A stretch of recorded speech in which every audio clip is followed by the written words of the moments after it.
Hola, ¿cómo están? Estamos aquí en un nuevo episodio de Jesús del Camino de la Vida podcast. Somos de Misión Nuevo Camino de Vida. Estamos el día de hoy con Paula Muñoz y con mi hermano Jonathan Uvilla. Un gusto tenerlos aquí con nosotros. Como por supuesto ha sido un placer que haya aceptado nuestra invitación más que nada. Hoy día vamos a tratar muchos temas interesantes, muy interesantes. Como pueden ver, el hermano Jonathan está en medio. Y como hemos venido haciendo en otros episodios, la persona en medio es la persona interrogada. Muchas preguntas me van a decir. Está bien, Vamos a tener una conversación. Bueno, hermano, tal vez quiera presentarse usted mismo para las personas que nos están viendo. Pero no. Bueno, mi nombre es, saludos a todos los hermanos que nos ven esta noche. Mi nombre es Jonathan Uvilla Rivas. Soy más que todo un miembro más de la iglesia. Misión Nuevo Camino de Vida. Ya llevo 3 años, gracias a mi esposa, que es la que me jaló. Entonces, sí, y le digo la verdad. Yo siempre llegaba a mi esposa a dejarla a la iglesia y yo me quedaba fuera. O me cogí y me iba. Y de lejito nomás. Pero ya me fue jalando poco a poco. Entonces, como yo también iba a otra iglesia, o sea, había esas cosas que me sentía raro. Ustedes saben que a veces, a nosotros los cristianos, cuando ven que a veces personas se tiran al suelo porque están en el espíritu, entonces a mí eso a veces me parecía raro, pero ya después yendo ya lo veía normal y ya empecé a entender otras cosas.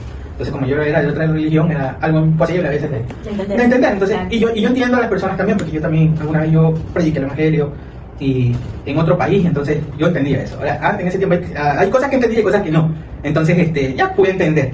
Ya, gracias. Pues sí, me jaló mis jalones de oreja, pero bueno, hay que entender. Lo importante es que yo. Así son las cosas. Y aunque no crea, a veces el matrimonio a veces es medio complicado, pero como siempre sabes entender. Eso es todo, pero a pesar de sí, ella siempre ha estado ahí, constante, me dice, hola. Sí, a veces uno no ora por ciertas cosas, uno se va al trabajo, se levanta apurado, se queda dormido. La rutina, pero a veces uno está en el trabajo orando. Pero realmente yo, en mi profesión, que soy técnico en refrigeración, siempre estoy trabajando en altura, siempre trabajando. Y siempre estoy así, pensando, me acuerdo de mi esposa, tienes que orar antes que vayas a un trabajo. Entonces así estoy. Sí. La diferencia entre una buena ayuda y otra. Sí. Es lo importante tener una esposa que te lleve al buen camino. Así saben, chicas, cuando se casen, ya saben que tienen que jalarle. Bueno, mi hermano, justamente usted nos estaba mencionando de que ha estado en otro país, sabemos que, bueno, usted estuvo en otra doctrina y estuvo en misionero. Tal vez quiera contarnos un poco de su experiencia en eso. Sí, bueno. Cuando estuve en otro país, en Centroamérica, ¿para qué? Fueron muy buenas experiencias, conocí muchas personas, conocí personas de otras religiones a las que yo pertenecía en ese tiempo. Tuve muchas personas a las cuales pude bautizar, el tiempo que estuve ahí se casaron dentro de la iglesia. Entonces, eso es algo, como en ese tiempo es algo, chica, que uno lo quiere hacer también en ese tiempo, pero como estaba dedicado a eso, entonces tendría que esperar a que terminara mi tiempo y regresar a mi casa. Entonces, yo tuve el privilegio de ver 2 familias casarse en ese tiempo sellarse en el matrimonio, entonces eso fue algo muy bonito, ¿ya? Entonces eso lo que todo uno aspira cuando ya está en el camino de Dios, experiencia que marca, claro, tener sus hijos dentro del matrimonio y todo eso, enseñarles más que todo las cosas correctas, a veces que lo digo, a veces ya con un canante, a veces con entonces así, bueno, experiencias muchas, con personas que son muy duras en entender el evangelio, pero siempre hay cosas que uno les enseña, en el sentido de que ellos, como nosotros, escuchamos testigos de Jehová, iglesias de los mormones, otros tipos de religiones que hay, siempre los escucho, pero siempre hay una escritura que marca algo muy importante. Y siempre se lo he dicho a las personas del tiempo que les enseñé, e incluso ahora poco. Si tienen dudas, que pedirle a Dios. ¿Y cómo lo piden? Una oración. Hay una escritura específica que lo dice. ¿Ya? Y esa se encuentra en Santiago. Santiago 1, versículo 5, ya, dice, si a alguno de ustedes le falta sabiduría, pídasela a Dios. Y Él se le dará generosamente a todo con agrado. Pero el 6 dice, pero debe pedirle a Dios con fe, sin dudar nada. El que dude es como las olas del mar, que el viento se lo lleva de una a otra. O sea, la carta de Santiago nos lo dice específicamente, pide a Dios. ¿Ya? Pero a veces uno duda. Claro, es que más que todo, como ahí menciona y recalca, con fe. Porque, o sea, es importante que en la oración hay que creer en lo que estamos pidiendo. Porque imagínense, si no creemos en lo que estamos pidiendo, ¿a quién estamos orando? Entonces, a veces pasa que yo le enseño a las personas y le digo, bueno, es que no pueden venir yo a las personas a predicarle el evangelio, pero usted debe pedirle a Dios dónde debe estar. O sea, Él es la guía por medio del Espíritu Santo. Ya, si Santiago nos lo dice, pídele a Dios, sin dudar nada, porque si no vamos a hacer morar más de un lado a otro. O sea, ¿de qué nos sirve estar orando? Así mismo cuando pasa con nosotros, le damos una bendición. O sea, Padre, ayúdanos, le pedimos que nos dé la guía, pero nosotros ¿qué hacemos? Nada, porque tampoco nos dudamos que no, Padre, sé que no somos lo va a como dar. Pedro cuando el Señor lo llamó a que hablara sobre... Y dudó, y esa duda lo hundió. Entonces, eso no pasa, es normal, somos humanos, pero si queremos pedir algo a Dios, hay que pedírselo. Y sin dudar. Entonces sí, o sea, a veces pasa con nosotros mismos, a veces nosotros nos quedamos y no dudamos, y nos pasa a nosotros. No sé si a ustedes les ha pasado. No, de pasar, siempre. Sí, les pasa, es verdad. O sea, esa escritura siempre me marcó mucho, porque específicamente le dice que uno pide, y si donde debe de sentir, él debe de estar. Es como yo ahorita, yo estaba en otra religión, yo le dije, Dios, ayúdame, si es aquí donde debo de estar, Y así fue. Poco a poco se dieron las cosas, llegaron las bendiciones a mi vida. Cuando me casé, más que todo, pasaron infinidad de cosas. Hasta cuando me iba a bautizar. Eso fue, ¿cómo les digo?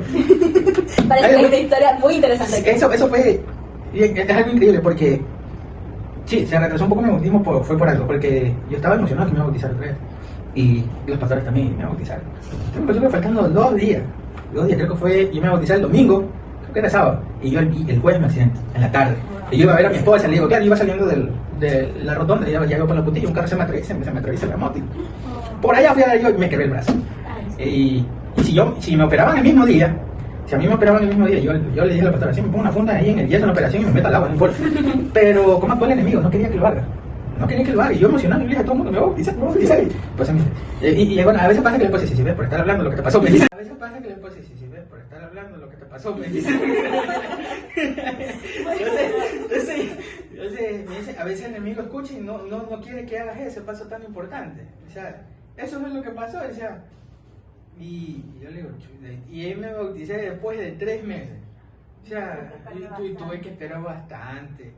Y sí me sentí un poco triste, pero no me desanimé para nada. Le digo, bueno, si pasó por algo, que será que no quiso que llegara a hacer eso, porque yo me preparo algo grande. No sé, pero siempre pasa que cuando nosotros estamos destinados a hacer algo en los caminos de Dios, siempre hay algo que Satanás nos pone ahí. Donde más ataca, donde más tropiezos pone, donde personas llegan de la nada, ocurren situaciones.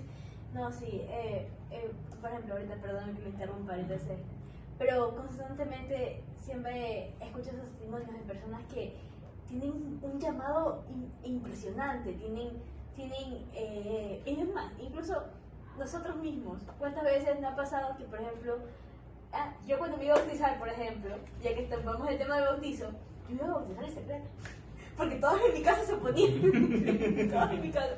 Entonces yo dije, así mismo, y el bautizo iba a ser un domingo, y yo dije, no me voy a bautizar todavía porque no me dejan en mi casa. Yo tenía 18 años, pero bueno, no me dejaban y quería evitar más conflictos, porque cuando uno es dependiente en la familia, que tú vayas en contra es complicado. Es complicado tener conflictos en casa, con los padres, especialmente por el tema de la honra. A veces no sabemos nivelar las situaciones y es complicado, ¿no?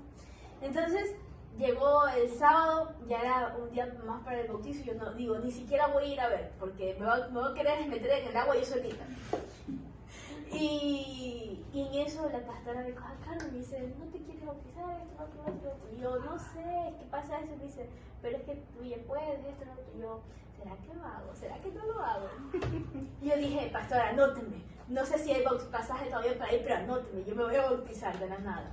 Y yo esperé ese sábado como a las 11 de la noche, cuando mi mamá estaba medio dormida, y le digo, mami, así, le abro la puerta despacito, y digo, mami, me voy a bautizar mañana, chao. Y le cerré la puerta. Y mi mamá se despierta así de... ¿Cómo es? Y me dice, pero ¿estás segura? Y empezó a plantearme dudas porque, o sea, no es que ella estuviese en contra de que yo sea cristiana, sino es que sinceramente para ella el bautizo era un paso muy importante y que hay que considerar tantas cosas, etcétera. A veces uno como joven, a veces ella se pone rebelde con todo lo que pasa en el mundo. Mira, con todo lo que pasa en el mundo, va a pasar eso incluso a ustedes jóvenes, a unos adultos así. Digamos que uno se quiere bautizar, disculpa que te interrumpa. Digamos que yo estuviera en el mundo y que me gusta tomar y llegan las demás personas. Yo ya tome la decisión de cambiar. No, que mira, que vas a volver a caer, imagínate. Entonces no es un juego y estás con la duda. Y a veces uno dice, no, ya no lo hago, pues es verdad. Y te cuento que yo también cuando me iba a bautizar, así mismo unos días antes, yo ya le había dicho a mi mamá, quiero que estés presente, mi hermana es cristiana y mi hermana de ley iba a estar. Entonces, empezando la semana, yo ya sabía que estaba cerca del bautizo y yo estaba muy emocionada. Entonces, obviamente, el enemigo quería impedir eso.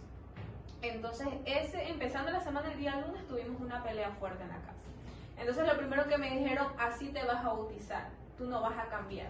Entonces, eso fue algo que me marcó y que comenzaron a venir, obviamente, pensamientos que no venían de Dios, de culpa, de que si es verdad, yo jamás voy a cambiar, no, ¿cómo me voy a bautizar si yo sigo así? Entonces, Lo voy a hacer para volver a fallar. exacto, entonces venía ese miedo de que si lo hacía, o le iba después a fallar a Dios. Entonces obviamente luego entendí que esos pensamientos, lo que venía a mi cabeza, no venía de Dios.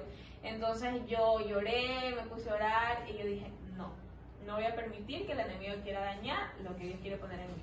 Entonces ese día llega a la casa, mamá, tú quieras o no, yo me voy a bautizar. ¿Quieres ir? Anda. Pero así se pare de cabeza quien sea, yo me voy a bautizar. Y gracias a Dios me bauticé, estuvo mi mamá, estuvo mi hermana, mi hijo, y muy bonito. Pero no permití que el enemigo haga lo que quería hacer. Algo que me doy cuenta, bueno, aunque no hemos terminado toda la historia porque nos seguimos interrumpiendo, y es que justamente, por ejemplo, en este caso el bautizo, que fue un paso importante de obediencia hacia la voluntad de Dios, el enemigo atacó muy duro, atacó muy fuerte, independiente de las edades, independiente de las situaciones. Por ejemplo, usted tuvo un accidente que atentó contra su vida y gracias a Dios, aunque fue un proceso muy difícil, tengo entendido el proceso de su mano, o sea, fue complicado, y justamente para esas fechas, por ejemplo, acá las discusiones que tuve también en mi casa, tuve discusiones, y es eso, el queriendo evitar que nosotros cumplamos algo, poniendo dudas, atacándonos físicamente, emocionalmente, espiritualmente, y es algo tan constante y tan severo. Yo tengo entendido que usted ha trabajado con jóvenes anteriormente, y bueno, quisiera que nos cuente un poco más sobre su experiencia justamente en este tema con ellos, porque, bueno, si bien el podcast es abierto para todo el mundo que guste, nosotros al ser jóvenes a veces intentamos aconsejar justamente a las generaciones que nos siguen, porque somos llamados a hacer luz, y si tenemos un consejo que dar, ya sea que lo tome un joven, un niño o un adulto, lo queremos dar. O sea, independiente de la edad y la experiencia, todo es importante para poder seguir de buen camino. Claro, trabajar con los jóvenes es un poco complicado. Sí. Ya. Es bastante, es bastante. Ya, bueno, más que todo cuando ya empieza recién salen de su niñez, adolescencia, 12, hasta los 15, que es la rebeldía que le da a todos, hemos pasado por eso. Ya.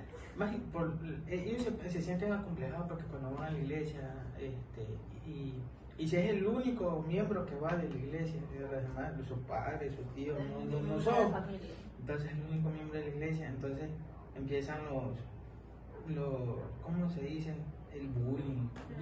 Y empiezan los amigos, no, que mira, haz esto, mira que no te va a pasar nada, nadie se va a enterar.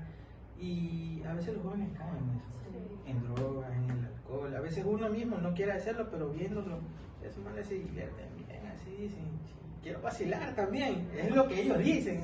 Yo les digo porque yo en el colegio lo vi.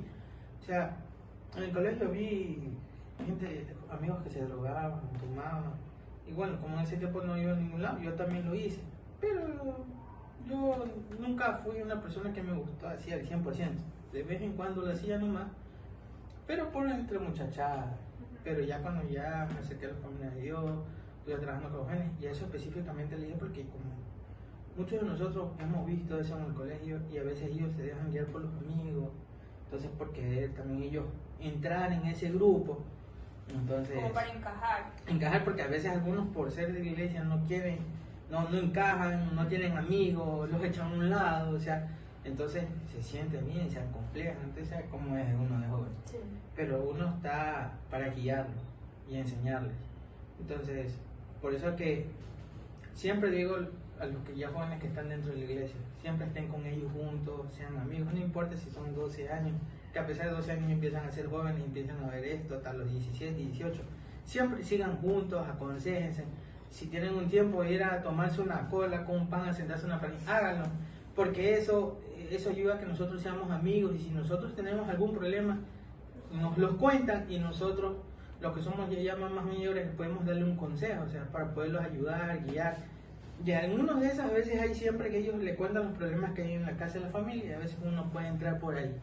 También poderle enseñar al resto de familia que no es miembro de la iglesia para que se puedan bautizar. O sea, y a veces ellos van a decir, no, que como ustedes dicen, no, que no me puedo bautizar por esto, no estoy listo. Nadie está listo para preparar. Era como, hay una historia que dice del eunuco, dice, aquí hago, ¿quién te pide que sea bautizado? Nada, o sea, si no me impides nada, bautízate. O sea, una cosa es, ay, no, es que tengo que dejar esto, no importa, bautízate. Pero yo digo algo, ya la semilla está implantada.